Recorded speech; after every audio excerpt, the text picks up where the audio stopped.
Have you ever wondered why, despite decades passing, the Israel-Palestine conflict never truly ends? Who actually benefits from a war that never settles? And who keeps paying the price for it? Tyrants of Tehran, so cruel, so callous, so cowardly, they won't last long. Iranian people need to be freed from the mullahs. So you're saying that Israel never wanted a nuclear deal? Chanted from the river to the sea? Yes. Okay, which river, which sea? They went to Palestine, there was somewhere else before. I'm not educated on the history. I'm not too educated on the history. Every couple of months or so, you just bomb the country again to make sure that it cannot rise against you. Welcome to the Sleuthing Scams, and today we will be talking about the real war, US versus Iran. It takes a lot of effort to bring these videos for you, so kindly hit that subscribe button. It was the 1960s, and Iran looked nothing like the country most people imagine today.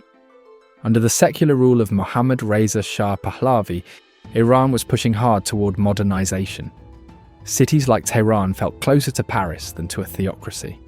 Women wore what they wanted, walked freely into cafes and cinemas, studied in universities, and worked alongside men. Underage marriage wasn't normalized, and women earning their own money wasn't controversial. Iran had a thriving art scene, colorful culture, and an elite class deeply connected to the West. To Washington, Iran wasn't an enemy at all. It was a strategic ally, a regional pillar, and a symbol of Western influence in the Middle East. But beneath that polished surface, something else was brewing. Many Iranians felt alienated by the Shah's rapid modernization, his authoritarian rule, widening inequality, and his close relationship with the United States. That resentment found a voice in a man living in exile. Ayatollah Ruhollah Khomeini. Khomeini was not just a cleric. He was an Islamist ideologue who fundamentally rejected the idea that religion should stay out of politics. In his worldview, Islam was not a private faith. It was a complete system meant to govern the state, the law, the economy, and society itself. For him, man-made laws were illegitimate.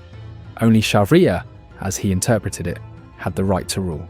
What shocked many observers was how powerful this message became. Khomeini's use of Islam resonated deeply with large sections of the population who felt humiliated by Western dominance and disconnected from the Shah's elite culture. His speeches spread like wildfire.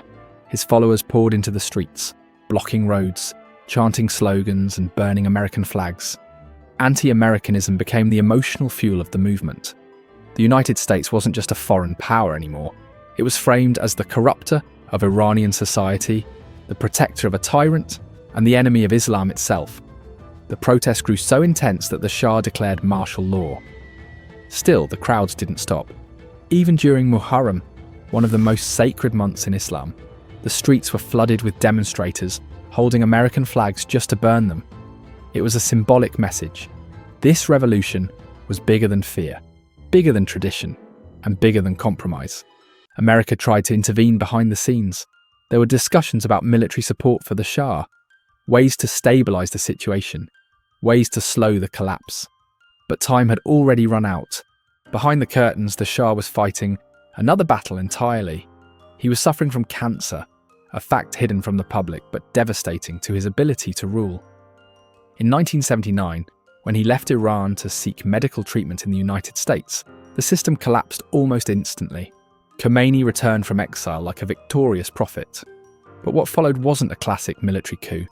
Elections were held, and in a result that still stuns historians, around 98% of voters supported the establishment of Sharia-based governance. Iran officially became the Islamic Republic of Iran. Khomeini wasted no time consolidating power.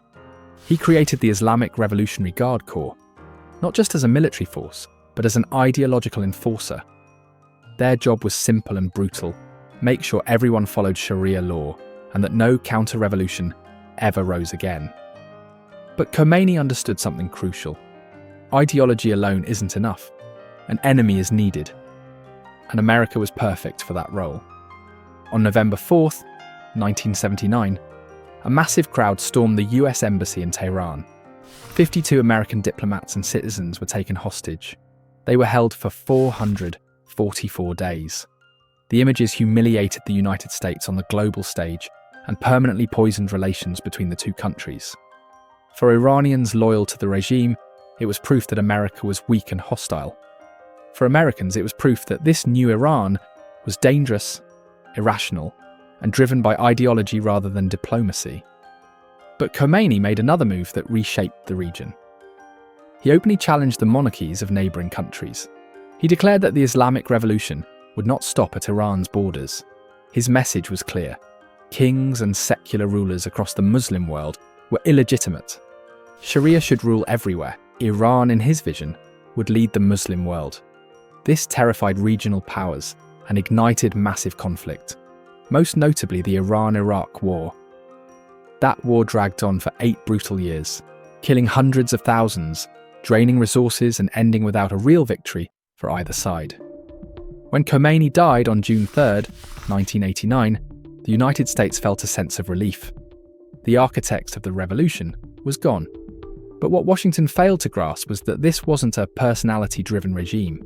It was an ideological state. Khomeini's disciple, Ali Khamenei, rose to power as supreme leader.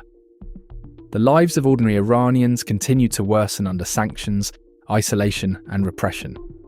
But shaking hands with America was never really an option.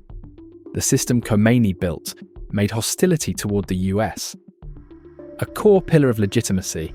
Backing down would mean admitting the entire revolution was wrong. This is when American leadership, especially during Ronald Reagan's era, began to understand the bigger picture.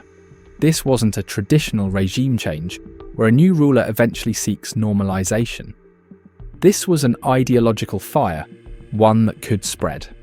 And over time, it did. Iran was officially labelled a state sponsor of terrorism. But terrorism and Sharia law were only part of the problem. The real fear was power. Iran's ambition to become a nuclear power changed everything. Washington argues that a nuclear-armed Iran would destabilise the Middle East beyond repair. It wouldn't just be Iran with the bomb. Saudi Arabia, Turkey and others would rush to follow. Israel would feel existentially threatened. The risk of miscalculation would skyrocket. What makes this even more alarming for the US is Iran's growing relationship with China and Russia. China offers economic lifelines, energy deals, and trade routes that weaken sanctions. Russia provides military cooperation, weapons, and diplomatic cover. Together they challenge American dominance and turn Iran into a key piece on a global chessboard. From Washington's perspective, this isn't just about uranium enrichment. It's about losing control of an entire region. Iran doesn't just oppose the US ideologically, it actively projects power across the Middle East. In Bahrain, Iran supports anti-government movements. In Lebanon, Hezbollah operates as a powerful Iranian proxy. In Yemen, the Houthis are backed by Tehran. And Hamas, though Sunni, aligns with Iran when it suits strategic goals. That's why the Israel-Palestine conflict matters so deeply to Iran. As long as the war continues, Iran gains influence in the Muslim world. It positions itself as the loudest opponent of Israel and the United States. If the war ends, Iran loses leverage, relevance, and emotional support. Peace doesn't serve Tehran's strategy. Chaos does. This is why America doesn't just hate Iran in a simple emotional sense. It fears what Iran represents. An ideological state that rejects Western order, spreads influence through proxies, aligns with America's biggest rivals, and seeks nuclear power under the banner of resistance. To the US, Iran isn't just a country. It's a challenge to the system America built after World War II. Hit that subscribe button and don't forget to click the bell icon.